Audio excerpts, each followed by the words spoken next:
Welcome to our ongoing presentation of Sukah, which is a return to the garden. During this series, we have covered a lot of new ground. I've explained Sukah from a perspective never heralded previously. We've shared the fact that Sukah is not about pitching tents. It is not about tabernacles. It is not about building huts and hanging in them. It most certainly isn't about etrogs and four species. It doesn't have anything to do with what is projected through Judaism, has nothing to do with what has been turned into a religious observance of this time. Sukah, first and foremost, is, sometimes you just got to take a nap when naps are needed, and this is what we have here with with my Wookiee. I don't blame you, pal. Sometimes that is just really the best way to go, is just to lay down on the job and say, I've given what I have to give today. I don't want to play anymore. Wookiee is actually using my mouse as a pillow. So if as we move forward in the text and I need to read the next line, I may be in trouble here, but we'll do the best we can in the interim. What we've shown is that Sukah, based upon Sukah, which means enclosure, protected, and covered, and Ganan, which is the basis of Gan, Garden of Eden, has exactly the same meaning. It was always obvious to me, very much from the beginning, one of my earliest revelations, I think 24 years ago, that it was apparent that God's story was beginning in the garden and going to return us to the garden. And the reason that we learned so much about the conditions in the garden was so that we would be ready for our return, so we could determine who belongs and who doesn't. What would be the experience that God is taking us back to? What is it that God likes and doesn't like? What happens with people who cop an attitude? What is it all about? Because the 7 Moed Mikre are 6 steps back to Sukah, and Sukah means Gan Eden, and therefore we open the threshold to life, the doorway to life, with Pesach, and cross that threshold, cleansing our souls of religion and politics, on Matzah, such that we can be part of God's family, enriched and empowered by Him, on Bikurim. And then there's a tenfold enrichment and empowerment, even a double dose of that, on Shabuah, the promise of 7, as we are brought out of a hideously religious and militant and politicized world, such that the day of the herald becomes the most magnificent day really in all of human history, when Yahweh engages with the Anima Parah to purge the religiosity of this remaining remnant of Yisrael around the Temple Mount in Jerusalem. A story that we have been reading throughout the 4th chapter of Yeshaya, Isaiah, such that on Kippurim, Father and Son, Yahweh and Dove, can return, and that God's people, after being estranged from Yahweh and not seeing Him or hearing from Him in 3,400 years, will have the opportunity to rejoice and celebrate in His presence. This is on Yom Kippurim, 6:22 p.m., as the sun sets in Jerusalem, the 2nd of October, 2033. 5 days later, we enter Gan Eden. This is the celebration of Sukah, beginning on the 7th of October, celebrated by a full lunar eclipse, which is something really, really special in the sky. And that is what we're celebrating now, 8 years prior to the final observance of Chag Sukah in year 6000. Yeah. And everything that we need to know about it is explained really in 3 places. It's foretold in the Torah, with God explaining this is the nature of the 7 steps that we walk to Him, and acknowledging that we really meet with God 3 times each year. There's Chag Matzah, Shabuah, and Chag Sukah. And that Chag Matzah is comprised of Pesach, Matzah, and Bikurim, with the seminal day being matzah, when our souls are unyeasted of religious and political fungus. And then the harvest that sets by itself of Shabuah, which is of mature and standing grain, followed by 7 years of the time of Jacob's troubles, which finally concludes on Teruah, where there is a final ingathering or gleaning of God's people, and then a remnant of Yisrael and Yehudim are brought into Jerusalem to be purged of their guilt by the sacrifice of the red heifer, the oratory of the great Elia, the fire that is ignited by Yahweh, the billowing smoke and ash that soars up towards the heavens, and the dancing waters that flow off of the Temple Mount, all to prepare this adulterous woman that has become Yisrael, the religious woman of Israel, of her guilt, of her uncleanliness.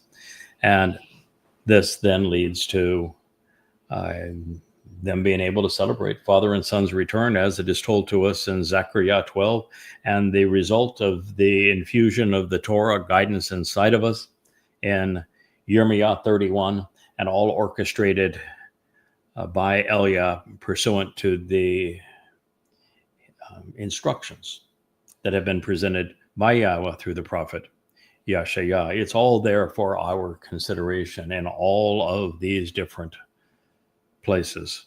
And of course, with a prophetic text both in Numbers 15, 19, and 5, pursuant to exactly what is transpiring at this time, as well as a significant additional insights and narrative provided in the 6th and 7th chapters of 2nd Samuel.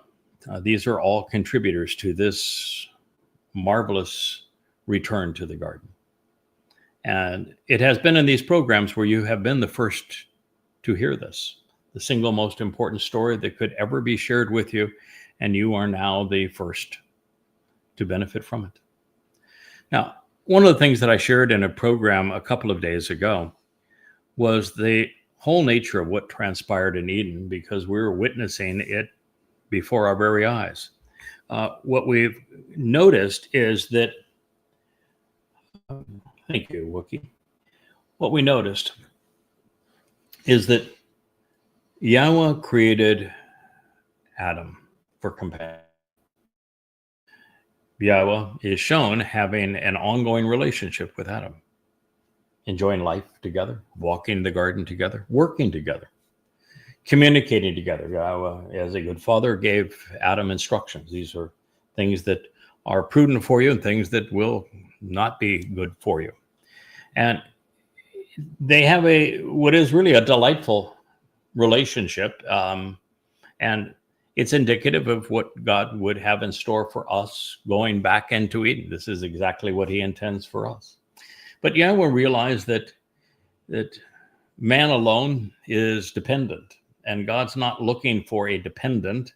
He is looking for someone who can reciprocate his love, someone who can engage with him in a way that is mutually desirable and mutually beneficial. And when there's only one choice, it's either to go crazy by being alone or choosing God. That really isn't much of a choice, is it? It wasn't fair to Adam. And so God, knowing the consequence of all this, gave Adam an alternative. But let's be clear. Yahweh was not created for Yahweh. He tells us explicitly that Yahweh was not created for him. Yahweh was created for Adam. And Yahweh tells us that Yahweh's purpose, woman's purpose, was to support the man, to be his helper. Unfortunately, something went awry in that relationship. And what we learn that is really germane to our story is at no time prior to the questioning, when God is saying, why did you do these things? Why are you now clothed? Why were you running away from me? Why are you trying to hide yourself from me? Why did you do these things that I asked you not to do? Prior to that, there's no communication of any kind between Yahweh and Chawah. No. If they had a relationship, it is unknown to us. And if it is unknown to us, there's a purpose in that. And yet, God still had an ongoing relationship with Adam. And that has been made known to us.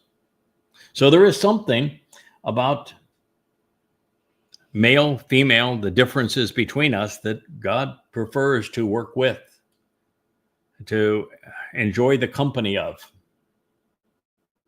Amen. And maybe that's why this breakaway cult, when they decided that they wanted to be the reenactment of Numbers 12, where Miriam walked up with a muzzled Aaron and said that after attacking Moshe's wife for ridiculous reasons, demeaning her and trying to demean him through her, they said, we too speak for God. It's exactly what we witnessed in this mother goddess cult in the breakaway. And what we've seen is, Yahweh said, no, you don't. And if I'm going to speak through someone, I'm going to tell you about it. And I'm going to equip them for that job. We're seeing this play out now. And what we saw in the garden, and the way we're told that story, and we're told the story for a specific reason. So we got to deal with what God had to tell us. You can't sweep it under the carpet just because it makes you feel uncomfortable. It's important that we understand what happened and how it is being played out before our eyes right now and what's going to transpire going forward. Because Hasatan, he didn't try to beguile Adam, did he? No. He went against Chawah. Chawah was vulnerable. He must have assumed that Adam was not. Adam was vulnerable to Chawah. He was lured into this by Chawah, not by his own initiative. And Hasatan's mistranslation, misappropriation of Yahweh's testimony was given to Chawah. And all Hasatan did is change one word. Just change one word. It's really a subtle change. You really have to be looking for it. His approach was identical to what Paul did in writing these books of the Christian New Testament. It's exactly what Muhammad did in authoring the Quran, is you present something where many of the words are true, but you alter the meaning of enough words to create the opposite meaning that was actually provided in the original instruction. And in the case of Chawah, she didn't just fall for it. She ran with it. The text says that she wanted to be a goddess. She wanted not just to speak for God. She wanted to be God. She wanted to be the first member of the mother goddess cult. That's who she is. That's what she said. That's what she did. That's what she wanted. And so she created her own rendition of Yahweh's testimony. Her own. She had obviously heard Adam explain what she should and should not do. And then she twisted it to serve her interest, or what she thought were her interests, because she wanted to be a mother goddess. Who knows? Maybe she was just jealous of the relationship that Yahweh had with Adam. Who knows the motivation? Who was the motivation of the psychotic woman that not just decided to break ranks, but to fixate on demeaning me and to twisting Yahweh's testimony to lure people to their demise? Misery loves company, you know. It's so insightful as to what happened there. And then they had been naked, and they were not the least bit shamed. They were very comfortable in front of God, being exposed and being naked. And the concept of being naked, whether or not, and I think it was quite literally naked, but that's not the message. The message is they were exposed to Yahweh and weren't the least bit uncomfortable with it. As a matter of fact, Chawa and Adam were exposed to each other all the time, and yet they had no discomfort together. There was no point where they said, I don't want to see you. I don't want to hear from you like that. And then Chawa decides that she wants to play religion and become a mother goddess and to twist Yahweh's testimony to support her ambition. And she lures her man in. I mean, this is the only way you can interpret what we're reading. This is exactly what happened, and lures him in, and he goes right along. He puts up no fight. He's not innocent here because he should have known better. But no, he was more interested in cultivating his whatever codependency, I guess, at this point with Chawa than he was with listening to Yahweh. I know some men that have joined the mother goddess cult that are very similar to that. And the moment that they had twisted Yahweh's testimony to assert their agenda to be not just speak for God, but to rise above God, to be the voice of the mother goddess. They knew that even exposed to one another, God wasn't there at the moment. So they felt the need to cover themselves the moment they became religious and wanted to create a mother goddess cult. The moment they chose to do that and were willing to twist the testimony of God, even before they were in God's presence, they were feeling the religious guilt. Cover me! Both of them. They sought not to be open and exposed to one another. That was one of the things I've always talked about in sexuality is, God has a few rules. He says, don't do no incest, no rape, no pedophilia, no bestiality. And don't steal your neighbor's woman. Not a whole lot of rules, but some basic guidelines. But he knows that when we're exposed to one another in a loving relationship, good things happen. You don't feel vulnerable. That's part of the joy of good romance and sensuality is that when you're completely exposed to your partner and you have no shame, you have total trust in one another. The joy is extraordinary. You ought not be a prude and deprive yourself of that. And I know there's a lot of women out there right now that are trying to demean me because I speak very freely of this wonderful gift that Yahweh has provided to us of sensuality and how remarkable it is if you're not all caught up in your religious underwear. But that's what they did. They put on religious underwear. They had to be modest now. And so they're now even trying to hide from God because the religious apparel wasn't enough.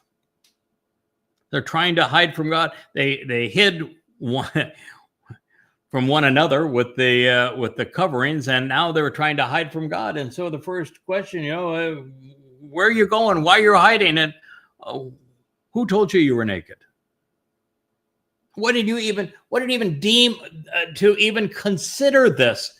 That there was something wrong with the way you looked? Why did you consider that there should be restrictions on love and sensuality? What caused you to have this profane and religious view of sexuality? What corrupted you such you would pursue what became Islam, what became Christianity, what became Judaism? What caused you to think like that? And rather than tell the truth, they lied to God and to themselves, just as those who are pursuing the same agenda are doing to themselves and to others. They just lied. And so God held them accountable, said, you have chosen to extricate yourself from my protective enclosure. I'm not only escorting you out, I'm telling you that this is the judgment that is coming upon you. And they were banished, weren't they? We don't really ever hear anything that's good about Adam, and we hear lots of bad things about Chawa thereafter, and their kids, not good either. They did not do well on their own, and in fact, wasn't all that long where those with an Asama and using it poorly created such a mess around the area of Eden, which was the area around the Black Sea, that Yahweh just despaired and said, I wish I hadn't even created humankind. This is a very bad idea. These people are obnoxious. I cannot endure their presence. I want to wipe them out. We'll start again. You see, Moshe wasn't the first one to give up on people. Yahweh was. That's because the people were obnoxious. They were violent. They were big on religion. They were Hamas. They were big on abuse and victimizing. They were aggressive. They were horrible. Yahweh gave up on them. That's quite a story when you process what occurred, and then you think of what is occurring now, and this attack on my wife and I and my good friend, probably my oldest friend in the covenant, a very good man, by a group of gaggle of exceedingly vicious women, and those who support them, who will even attack me for defending myself and for defending my wife and for defending my friend. That becomes petty and creepy to defend, to use words, to seek morality. We are witnessing this again, and it's appropriate now because Sukah, God's timing is always great. Sukah is about returning to the garden. Guess who isn't going to be there?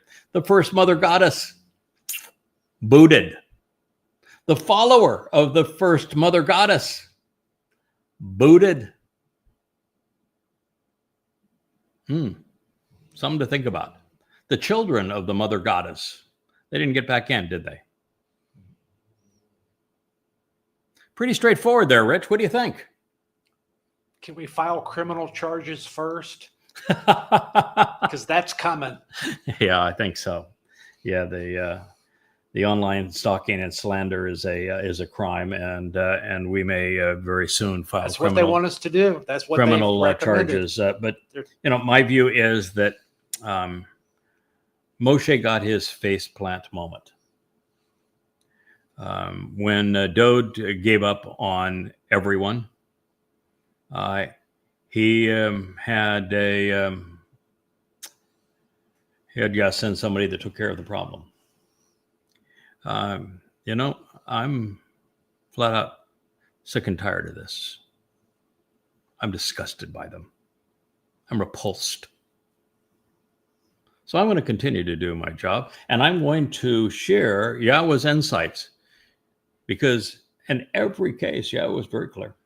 He says, I knew this was going to happen. I wrote the story about what happened in Gan Eden for your celebration series on Sukah at the very time they were going to spew this toxin all over themselves and you, so that you would know exactly how I handled it the last time. And I shared Shamuel 6, 2 Shamuel 6 with you, because it answers this question and 1,000 more. He says, I got your back there. There's your response. But I want to tell you, you are absolutely revolting. And I can assure you, you will never, not one of you, will ever see that garden. As for your fate, you will have determined it. But it will not be Shamaim, and it will not be Gan Eden, and it will not be Sukah. If you're trying to celebrate it now, you might as well stop. All right, so God has a way with words, doesn't he? He can tell a story of what happened in the past, and it will have absolute perfect application for what's happening in the future. As we ended the program yesterday, I shared the following testimony with you. This is a story of what is happening during the celebration of Chag Sukah, Teruah, Kippurim, and Sukah in year 6000 Yah, between the 23rd of September, 2033, and then Sukah beginning on the 7th of October and running 8 days thereafter through the 15th. Then Yahweh will create, initiating something cutting edge, something brand new, something never seen before. Upon every location and dwelling place, site to live. On the mount, this ridge line of Zion, which are the signs that are posted along the way, as well as over her mikra, her invitations to be called out and meet. I'm just going to have a little speculation here. Yeah, we'll see if I'm right. Well, we're not told explicitly, but by tying Zion and mikra together, what do you want to bet? How many signs do you think are posted along the way? 7 signs posted along the way. 7. You think is your answer 7? Is that your final answer? That's my final. I'll take 7 for 400. What do you think perhaps that first of the 7 signs, what do you think it reads? The first sign? The first of the 7 signs. From leading from Dod's home, going up to Yahweh's home. What do you think the first of the 7 signs reads? Pesach. Pesach. Doorway to life. And again, is that your final answer? That's my doorway. God, you're 2 for 2. What do you think the second sign reads? See, matzah. And the third? Bakurim.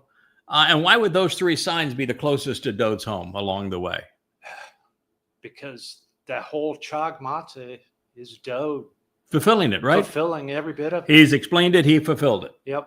Right. So those are the first 3 signs. And I think as you get almost up to the summit, maybe 7 steps away, I'm just guessing here, 7 steps away from the summit of Mount Moriah, you might find, you think, another sign? The Shabuah? fourth Shabuah. Yeah, that's you're going with Shabuah? I'm going with Shabuah. God, another right answer. That is Shabuah. Just 7 steps away from the summit itself. It says Shabuah. Yep. Standing grain, mature grain. And then we step up to Teruah. A harvest. Another harvest coming up. Those last 7 steps, though, man, that's going to be worse than Hillary Step.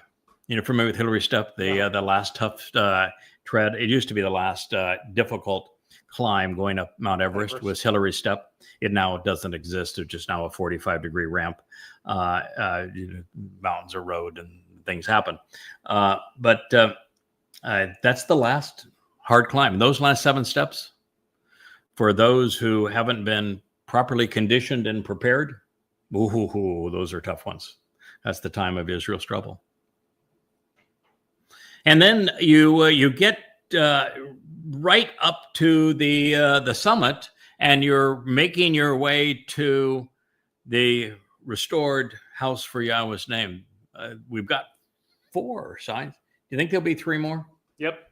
What do you think the 5th one reads? Would be Teruah.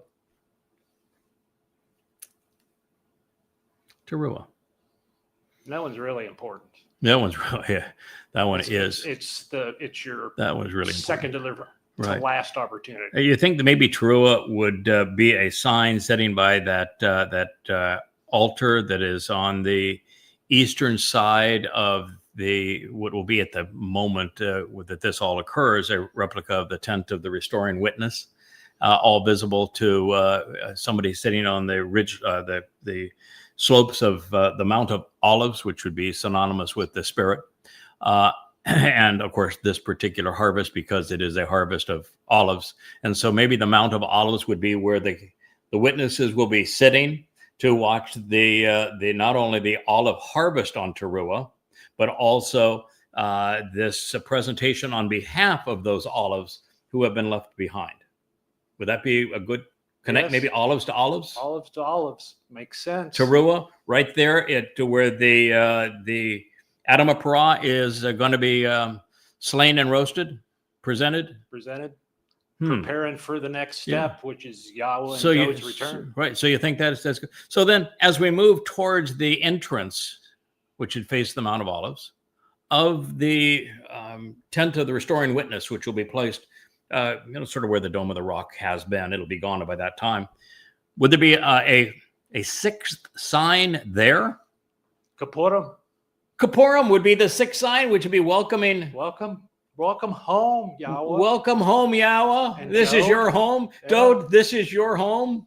Welcome home. You think that's where the sixth sign is? Right in front of the doorway? Absolutely. And where do you think the seventh sign is? The whole planet becomes Nope. Eden. Oh, well, that's true. It's the capital of it. No, the seventh sign. You got one right, but one wrong. But that's pretty darn good. I mean, 6 out of 7. God, if you had 6 out of 7, you'd be paid $40 million as a major leaguer. Yeah, that last one.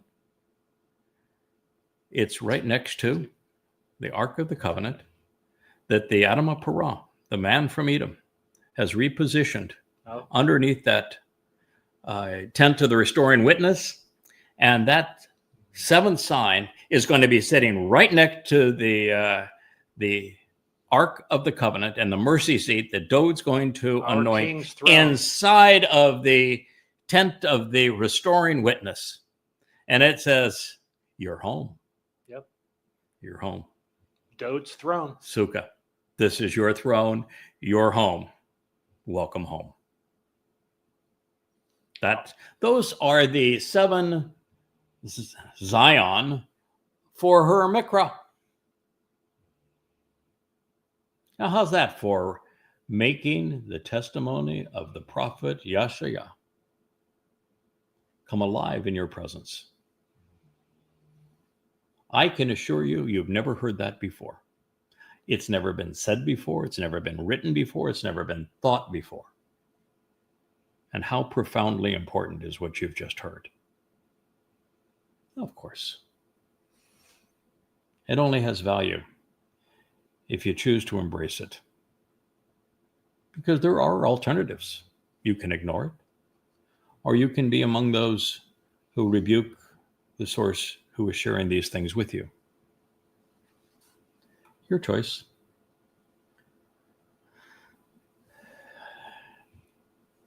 As we move toward and past and through those last 3 Zion on this day, during the celebration, the fulfillment of Chag Sukah, do you think there's going to be any ashen smoke? You expect to see some smoke? Lots of smoke. Mm. Lots of light. Lots of smoke. Fire. And the smoke is because underneath the sacrifice of the Adamah Parah, God has prescribed timbers. Yep. In fact, the word that he has used is trees. Don't uproot the trees. Amen. Don't uproot those trees. Trees. And what about brilliant, shining radiance and majestic light of a flaming fire? You're expecting any of that around at this time? Has God spoken about any of that? Just like Elliot performed. Except it's going to be even more spectacular. Except times a million, maybe how about times 2 trillion, so we could replicate the number of galaxies in the universe. Yep. You think it could be 2 trillion times more magnificent than what happened in the dress rehearsal? After all, that was the dress rehearsal. This is the main event. You're going to need your sunglasses. Or you're going to need to be prepared for it. That's part of your preparation. So we got our smoke, we got our light, we got our signs, we got them placed, we got our mikra. We got it all, don't we? As a matter of fact, this mikra was singular, which means it is the mikra of Sukah. Sukah. So this is smoke. We have fire by night during this piercing the darkness. And by the way, there's even going to be darkness during the day because we got a full solar eclipse. God's really clever the way he's orchestrated. Can you imagine? Before the universe was created, he knew he was going to do this. He knew it was going to come down to this. And he arranged for there to be a solar eclipse and a lunar eclipse in the final fulfillment of Chag Sukah. I mean, think of the planning that would be required to make that happen. But see, the solar and the lunar eclipses are all about a relationship between three things. The earth, where we live, the sun and the moon, Dode and his herald. So all of these events, the solar eclipse and the lunar eclipse, are about a dance that is taking place between the greater and lesser luminary, the Dode and Yada, from a symbolic point of view, of course. For indeed, and this is, by the way, the reason that I'm so enamored with Yeshaya. I think it's why Yeshaya in the 63rd chapter gets it's this out-of-body experience. That's my Zeroah. That's my guy. That's the man who comes from Edom. He had obviously read what Shamuel wrote about Obed-Edom. That's the guy. That's what's happening here. That's why I just love this, is that with his vocabulary and intellect and relationship with Yahweh, God spoke through him in a way that makes this all come alive and be so very real and tangible. We have been taken forward in time, 8 years now. When this was written 2,700 years, to experience future history. It's as if you were there. You know what Walter Cronkite in that old series? It's if you were there. That's exactly what we're witnessing here. But the voice is Yahweh's, not Walter's. For indeed, upon all of this manifestation of power and glory. Who is the manifestation of power and glory? Yahweh. He's the one igniting the fire. He's the one who brought Eliah back to be the master of ceremony. He's the one who equipped the Adamah Parah to serve in this fashion. Well, I'm going to tell you, long before that guy ever gets to the point where he is willing to do this, he will have done, a good 5,000 face plants, because the job is impossible. The people are impossible. They are obnoxious. And the closer they get to you, the worse they are. And so he will have done, his share of face plants, just as did Dode, just as did Moshe. And so it is Yahweh orchestrating all of this. He's the one who is empowering it. He's the one who makes it possible. And it's the way that he is manifesting his power. He's igniting those flames. He's releasing the water. He's doing it all. And he says there's going to be a sheltering canopy. Now, you can look at that chuppah a number of different ways. And when Yahweh uses metaphors like this, he often intends them to be perceived in different ways. The sheltering canopy could be nothing more or nothing less than what Sukah represents. A canopy to be sheltered, protected by God. You're entering his home. That chuppah could be exactly the thing that I referred to in a program, I think yesterday, when I mentioned that the adulterous woman of Numbers 5 is being perfected by the Adamah Parah of Numbers 19, pursuant to God's instructions as presented in Numbers 15. such that the groom who wants his bride is Dode, who is returning on Kippurim in the middle of Chag Sukah, such that she is perfected. She's cleansed. She is washed. She's presentable. She's marriable. And that chuppah could be the honeymoon suite for Dode and his gorgeous and beautiful bride, Yisrael. It's a lovely sentiment, isn't it? Beautiful. Leah has illustrated that many times because that's how she interprets it. But couldn't the chuppah also be the tent of the restoring witness? The Oel Moed? Isn't it a sheltered canopy?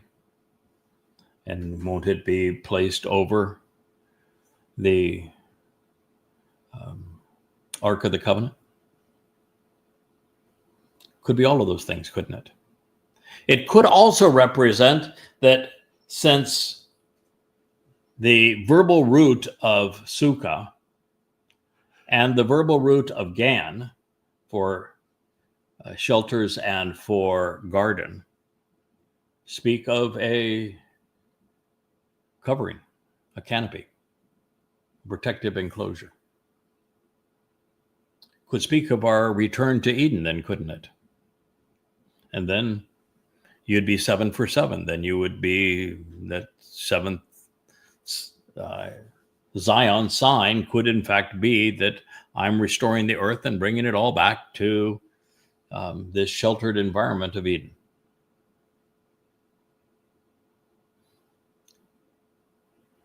One of the things I did not share this time that I do think that it's important, particularly with this chuppah representing a return to Eden, which is presented as a sheltered enclosure, is that when the children of Israel had 3 days, and I've mentioned this in previous times, but it's essential that we make these connections, because without understanding, particularly at a time like this, you have almost nothing. Knowledge itself will not lead you to the truth.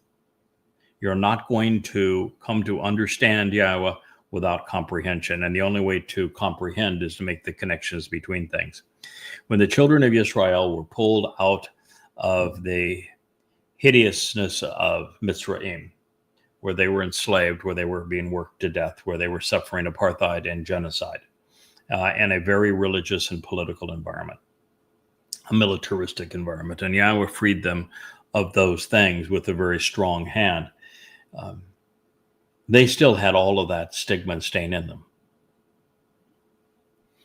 And so even with 3 days warning, even with God having performed miracles to bring them to that point, God knew that they were going to need to mentally up their game. They were going to have to get their clothes and their bodies and everything scrubbed up so they could be exposed to God.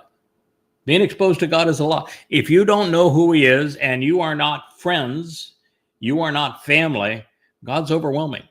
God's exceedingly warm and approachable and fun and brilliant and sarcastic and, enriching and empowering, giving, nurturing, protecting when you're his kid. But you're not his kid. He's the wrathful God. And he's scary at that point. You're either going to revere him or fear him. That's just the bottom line here.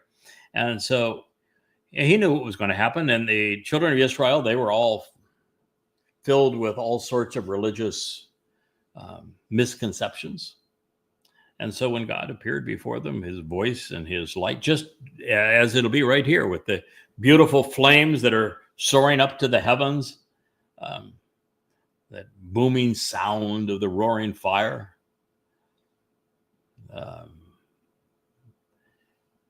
They, 3,400 years ago, felt naked. They felt ashamed. They couldn't stand being exposed to God, to the extent they told God to shut up and go away. They never wanted to see him or hear from him again. This is the consequence of religion. It is what does this. And it's being done again, right in our midst. It's not only the product of Christianity, Judaism, and Islam, but of the internal family menace of the mother goddess cult. It's important that you understand these connections. So that was Isaiah 4:5. Then there will be Sukah for camping out, a sheltered dwelling, a covered canopy, serving as a family home, serving as a representation of something manifesting greater dimensions, a tessel. You know what a tessel is? You ever heard the term tessel used when Yahweh was describing the difference between the way he created Adam and his own existence? No. Tessel is a really interesting term. For a fellow like me who has drawn the blueprints for many homes and then built them, who can see and vision in his mind what something beautiful might look like, and then render it in the three-dimensional thing that he has seen in his mind on a two-dimensional surface, like a drawing, a blueprint. And then taking that two-dimensional drawing, which can have two dimensions this way foundationally as a footprint, and two dimensions this way as a facade, an elevation, as they call them. I know a lot about tessels. I've spent a lot of time around tessels. I've seen all manner of diagrams, for example, of vessels and airplanes that I have commanded over the years. So I know all about these things. The search of the Hebrew term would tell you that it is essentially a two-dimensional representation of a three-dimensional object. Or more accurately, it's rendering something in lesser dimensions so that you can see and perceive what it is and the dimensions that you happen to be in, or those that you can use to convey the intent. It's, if you want to get a very simple version of it, stand in the sun, you recognize yourself as a three-dimensional object, and look at the shadow. It is a two-dimensional version of yourself. That's exactly what God's talking about here. So then there will be Sukah, shelter, serving as a representation of something manifesting greater dimensions. God's saying, we're going to camp out here on the earth and returning you to the Gan, this protected garden. And it is symbolic of what we're going to do throughout all eternity when the camping out together is in a universe of 2 trillion galaxies with hundreds of billions of stars per galaxy. And that's just in 6 dimensions. Imagine what's in Shamaim in the 7th dimension. And that's just, 5% of what is in the dimension of these 2 trillion galaxies, because the other 95% we don't yet have a plan to represent, to even sketch out a design of what it might be. So there will be Sukah, serving as a representation of something in greater dimensions by the light of day out of Torab, the cutting edge and the dividing line. Torab. Why do you think he mentioned Torab? Torab is just a rocky crag, a mountain in a lifeless place. It's the place where Yahweh introduced himself to Moshe with a crag that was illuminated. That's also where Israel told Yahweh to shut up and go away. It is, isn't it? Yeah. So he's saying we're going to come back to that same place. That's going to remind you, we're coming back to that same place. We're going to reenact that. This time, I think you're going to do better. But why? Because I sent a couple of guys to tell you to do better. Just like he said he would. Just like he said he would. Yep. So this time you're going to be a little better prepared. You're not going to worry about what you're wearing. You're going to worry more about your attitude than your wardrobe. Maybe. Well, at least those of you who are going to pass the test to be allowed back into the garden. Some of you might. It is the Torah that Yahweh gave us, at least the first book of the Torah. Little bits of the second were revealed there, but some of perhaps even of the third. But after we move out of that, we are moving through the Exodus and away from Torah, as Jews would walk away from the Torah. And it is the cutting edge, it's the dividing line. It's where the Torah was revealed, and it is where the children of Israel told God to shut up and go away. They didn't want to hear or see from him again. And I guess a 3,450-year timeout is going to be sufficient for bad behavior. It says it will be a protected place, an area free from danger, and a safe shelter, a mitzor, concealed place, from the outpouring of violent floodwaters, Zerim, from the pouring out of contaminants that are flooding in, and from the rain, Matar. So, when I tell you that Sukah is not about being exposed to the elements in your little fabric tent, or your fabric hut, or your fabric booth, and I tell you it's a protected place. It's a place where you can take safe harbor from all that this world has brought to bear. From floods, from storms, from all manner of things. Maybe I got that one right too. That Sukah is not about going outside and living in a hut. It is about recognizing we're returning to the garden where God protected his children, where all manner of harm was kept away. It is a protected place. Sukah is a protected place. It is a safe shelter. It is our destination where we again get to camp out, protected by our Father.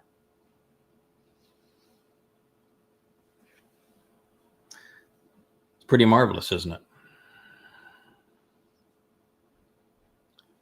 Please pay attention, because by contrast, I will either instruct or I will shake every one of the Gentiles associated with or against the house of Israel, similar to how one moves a sieve back and forth, such that nothing which is troublesome will fall through to the earth.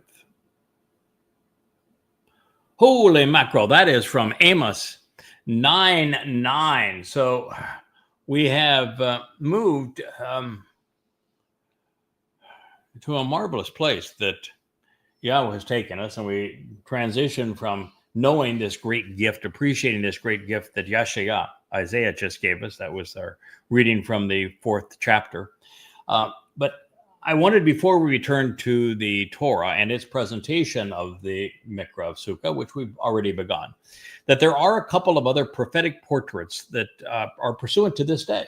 And as I've just shared, the first of them is found in Amos 9 through 12. And in it, Yahweh speaks of using a filter mechanism to determine which souls are allowed to remain and which are not, which are not going to make that final cut, which are tossed away. Going to reestablish the Sukah of Dod, which the religious have ransacked and they have misappropriated. And you're not coming back in to ransack it again. So please pay attention. Because by contrast, I'm either going to instruct or I'm going to shake. Anoiki Shawa. Shawa is to offer instruction. It's to direct everyone of the Gentiles associated with or against the house of Israel.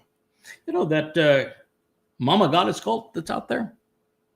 They called Shabua their harvest because they were what?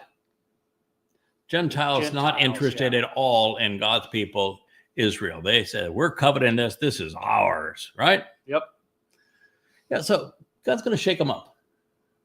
And it's not just by shaking them up. God's also seeing to it that the Gentiles are instructed. When you read all of the prophetic statements pertaining to the final witness that Yahweh has chosen, including the Nachri presentation given on Teruah, on the Temple Mount by Solomon, where this individual is called both the hand or influence of God at our time and a Zeroah by God. He is depicted communicating to the Goyim, instructing them, and simultaneously the house of Israel. Reads exactly like this. So you may want to pay attention. As one moves the sieve back and forth. Remember how many times I've said that the job that Yahweh has assigned the Choder, he very often says that he's not just a shepherd leading God's people, protecting them with the staff, but he is also the rod of divine judgment. His role is as much to determine who is allowed in, as well as who is allowed, not allowed in, who is blockaded. Kabara. These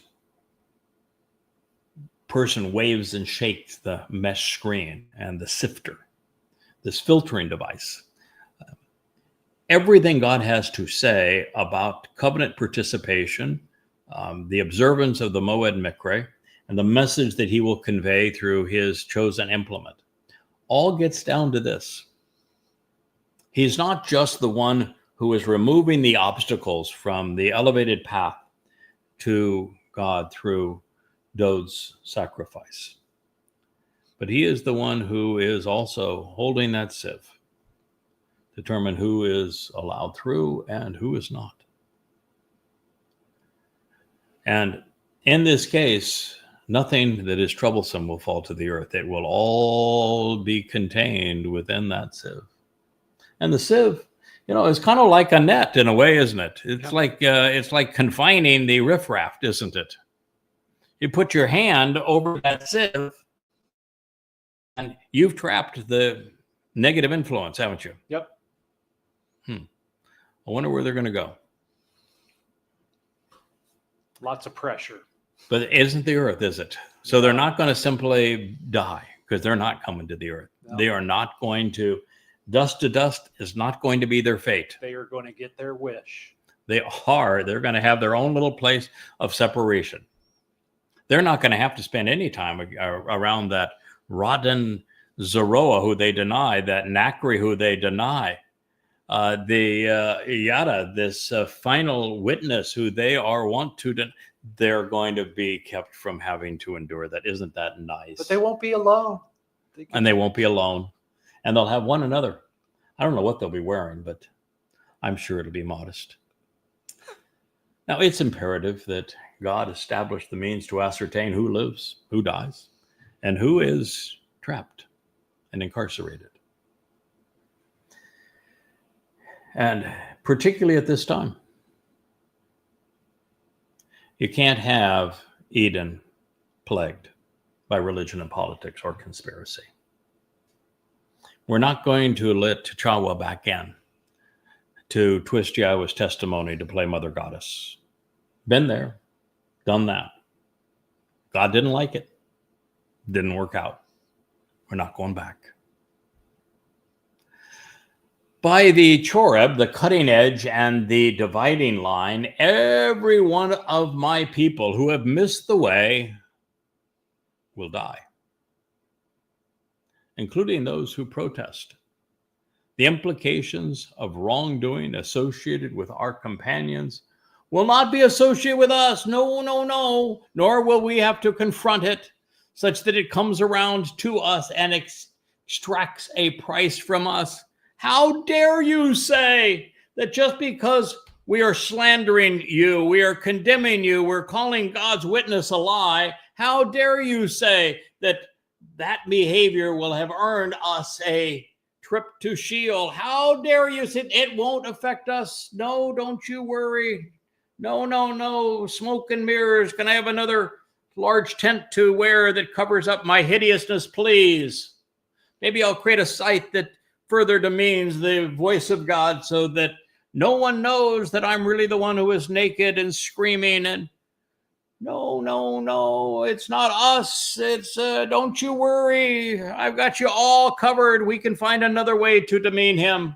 Sure, it'll be irrational, but you won't care. You're played for fools. Amos 9:10. It seems like Yahweh was saying, I'm not buying that as an excuse. Nope.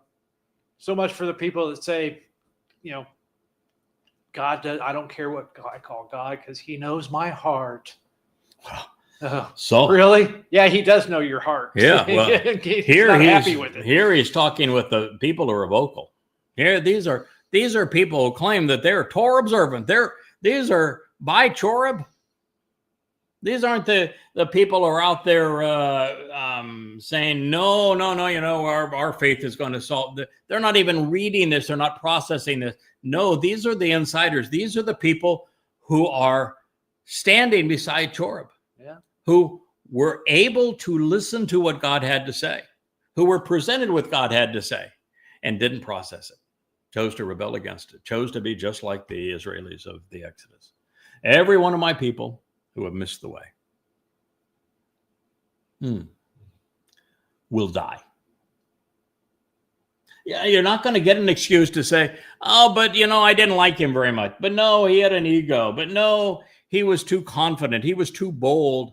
He applied all of those millions of things you had to say about Dode and you yourself and him and the people too literally. We didn't like that. He didn't give any comfort for us to play Mother Goddess.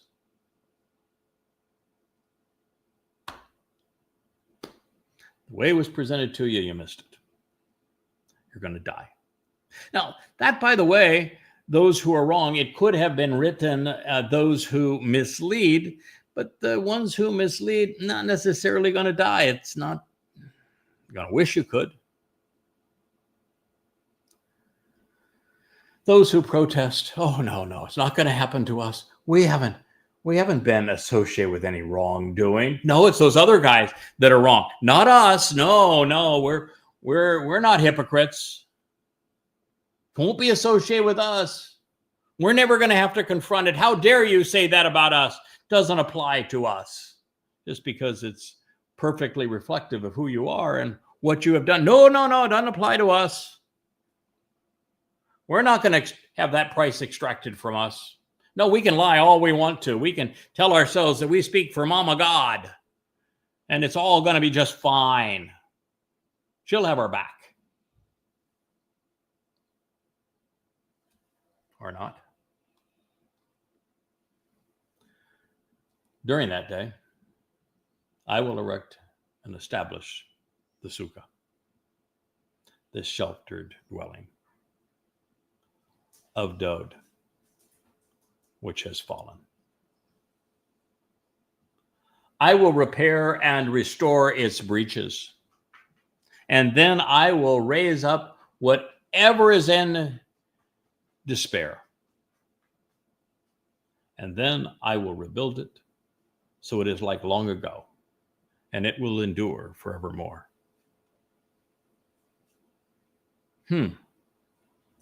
Are you familiar with a moment that Dode established a Sukah?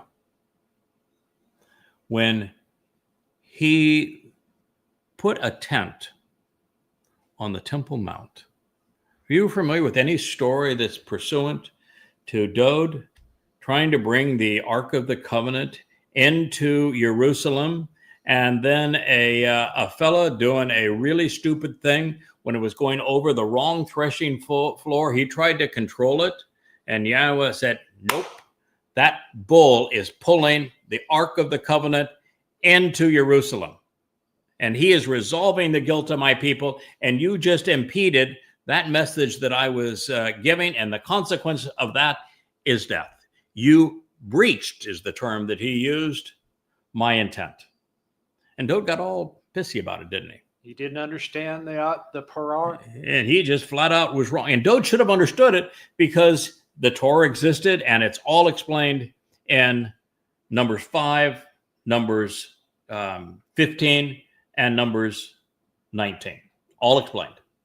Dode's really bright. He's very good at making the connections. He should have understood exactly who that bull was that was pulling the Ark of the Covenant toward Jerusalem, and why it could not have that picture interfered with. But he didn't. He was wrong. And so he had a little conniption fit, and he just finally said, I'm mad at you, God. I think you overreacted. And oh, by the way, I'm just giving up. I'm not going to pay. I'm not going to do anything. I have no idea how to bring this Ark of the Covenant, not into Jerusalem at this point. To me, he said. I don't know how to bring the Ark to me. Why? Because it has to be brought to him, because he's the one that has to anoint it at the end. So somebody has to represent the Ark of the Covenant so that Dode can anoint it on Kippurim and provide the blood of a bull at the same time. Oh, was it a bull that was pulling the Ark? Yep. It was, wasn't it? Wonder if there's a connection there. The connection to there is a connection to a guy named Obed also. Obed-Edom. So how did God resolve the problem? Obed-Edom to the rescue. What does Obed-Edom mean? The one who serves from Edom. And he came from the wine vat. Have you ever read a story about a man that comes from Edom that is in the wine vat along with wine press along with Yashaya? Oh, yeah. The rabbis hate that story, though. 63rd chapter of Yashaya, isn't it? Yep. And he saves many, doesn't he? Yep. And he is Zechariah or Yashaya, Isaiah's Zeroah, is he not? Yep. Yeah.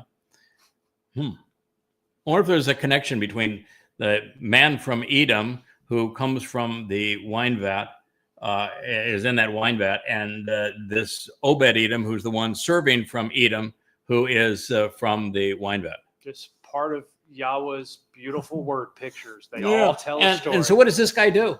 He not only takes care of the Ark of the Covenant and protects it, while Dode gets a lesson on, hey, pal, you bungled this one. Let me explain it to you so that you get your head right, and then we'll proceed from this point.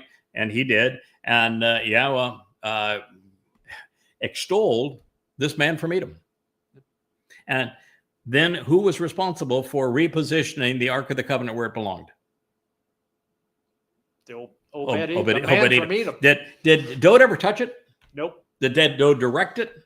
Did Dode have anything to do with it other than he celebrated it? He celebrated it. And when I made the conclusion based upon reading Zechariah 3 and 4, that the one who will wear the breastplate of the high priest to anoint the Kippur, the mercy seat of the Ark of the Covenant on Yom Kippurim, which is required from the Torah to resolve all of this. Yep. Did I not say that it is Dode that's going to wear the breastplate of the high priest? Yep. First person ever bring that up, right? Yep. What did Dode put on when Obed-Edom was taking the ark into Jerusalem? He put on his headpiece and he put on his chest plate. And he did, didn't he? Yeah. And what was his role? To dance. To dance. To laugh. To laugh and celebrate. To celebrate that the fact that Yahweh had a guy. Yep. He had a guy. And that guy was taking care of this. And then what Dode did, he said, I'm going to erect a chuppah. I'm going to put a tent right there on the middle of the Temple Mount, and we're going to put the Ark of the Covenant in it. Wouldn't that be the Ark or the Sukah and the chuppah of Dode? Yes. Isn't that his only one? Do we ever told that Dode created a new tent of the restoring witness? No. No, but he established that one, didn't he? Yes. That's, So wouldn't that be the only one that we're talking about here? And why we're going right back to that exact same situation? that's how all these metaphors and stories work. They all tie together. My goodness. And we're going to restore the breach. What breach? The breach of that whole metaphor of the bull repositioning the Ark of the Covenant so that it would be in its proper place so that Dode could anoint it at the proper time. And those who God killed were in breach of that story. God's going to, whatever is in disrepair, he's going to rebuild it. So long ago, it will endure forevermore. On behalf of whom? Dode. Absolutely. So, do any of the religious, Christians, Muslims, or Jews, acknowledge Dode as the Savior? No. As the one fulfilled Pesach Matzah B'Kurim? No. Not even as the Messiah? Nope. As the returning King? Nope. As the Son of God? Nope.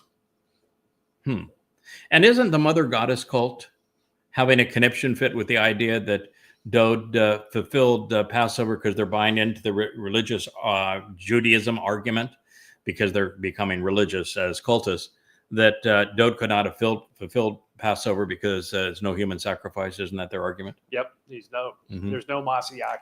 And wouldn't, since all animals have souls and Bashar bodies, and since it was the Bashar body that served as the Passover lamb, and Dode's soul, with his Nasama, enveloped in the Ruach of Yahweh, survived and carried our guilt into Sheol, and then fulfilled B'Kurim and returned to Yahweh, was Dode the human sacrificed, or just the body? No, just the body.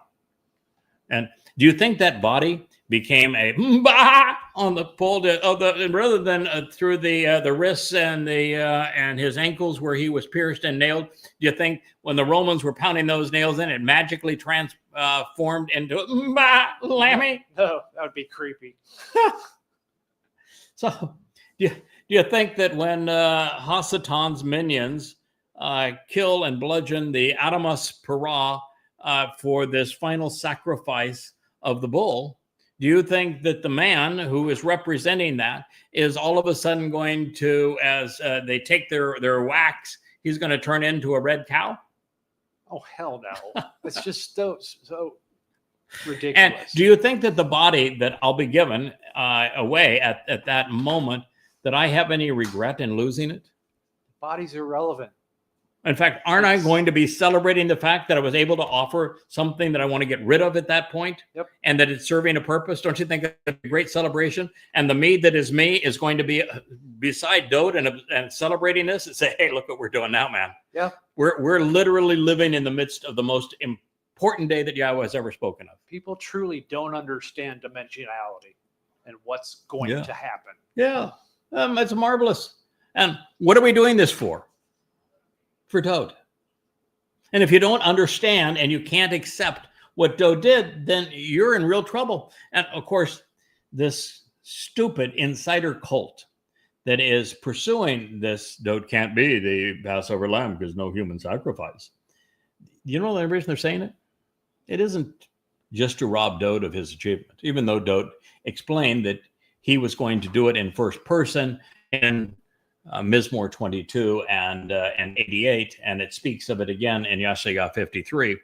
And most of the Psalms get around and speak of it one way or another.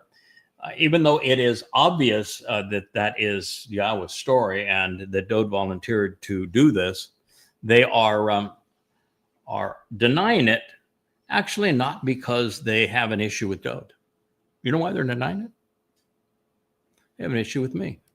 You know why they have an issue with me? Is because it's obvious that I am who God says I am. And they must deny that. So they must deny that there will be a sacrifice of the Adamah Parah. Small minds are which denying confused. the Torah now, they must deny that and deny the associations that are so obvious on all of this.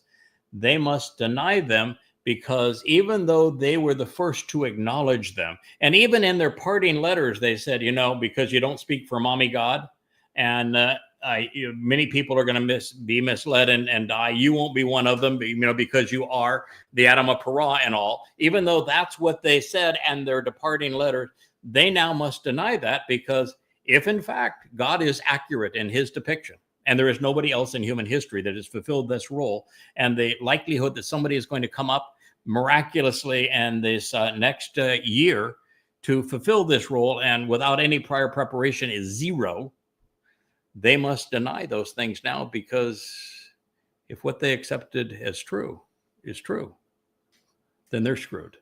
They painted themselves into a corner. They did. And they have painted, and if it was just themselves, I'd say, so what? But they are continuing to lure others into that sieve from which there is no escape. No return to earth. No entry into Sukah. It's all about Dod. You see, even that fella that is serving as the bull, even that guy, he is nothing more than the lesser luminary, reflecting the sun's light. So it was during this very discussion in 2 Samuel 7, which is preceded by what comes before 2 Samuel 7. Not a trick question. 2 Samuel 6. Where is the story of the bringing of the Ark of the Covenant into Jerusalem, and the story of the role that Obed-Edom plays and all of this, and then the great line of Dod where he completely rebukes the modesty cult that is now out there trying to besmirch me, whose full-time job now it is to besmirch me. What would that be if the greatest prophecy ever told is in 2 Samuel 7? What precedes it? 2 Samuel 6. Where is all that stuff I just shared? 2 Samuel 6. He didn't hide it. He didn't stick it in another book chapters away for you to decipher. Would that not be the story of father and son, and how that story has a marvelous assist by the man from Edom? Yep. I thought so. So to deny it, boy, you would really have to call God a liar. You'd have to say that every story that God told, it has no value whatsoever. Yeah. Because what does 2 Samuel 7 talk about? Isn't it talking about Yahweh building a home for Dod and placing his throne in it, and his throne being eternal, and that Dod is in fact his beloved son, and that he is his father, and that his reign will be forevermore? That's what it says. Aren't those two stories related? Just a little bit. And doesn't Amos 9:11 address it? Just kind of clarifies it again. There's your second witness. Why is this so difficult for people?